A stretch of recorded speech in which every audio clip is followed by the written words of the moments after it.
Let's look at the definition. It means that you can understand another person's perspective.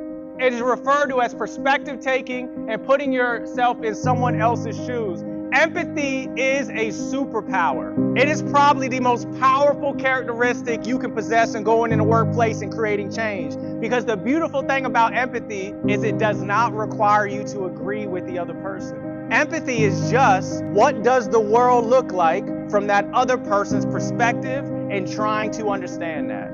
Express empathy. We've been talking about this quite a bit. Empathy facilitates change, inspires new perspective, and the main thing is empathy is a skill that requires practice. I do workshops that are just strictly on empathy, where we do some really polarizing emotional topics and then see, because the thing about empathy is it's so fascinating. It's the one topic everywhere I go people agree it has value and they should do.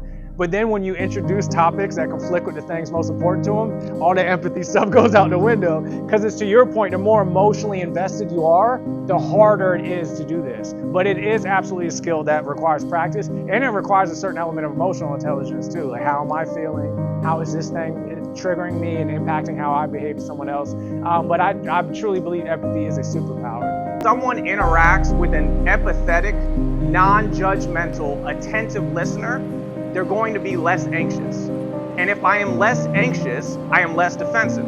And if I am less defensive, I am going to be more likely to be open-minded to a perspective other than my own. But if I am defensive, if I am anxious, if I feel judged, I will have a closed mind to new information.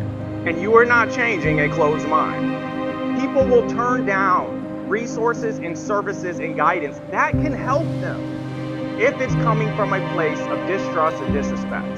So what they found in MI is it reduces that to say, okay, I believe what I believe, but maybe I can be open to considering this other thing too. And that's what we're trying to do. You're not trying to move someone from seeing the world one way to now you see it a completely different way.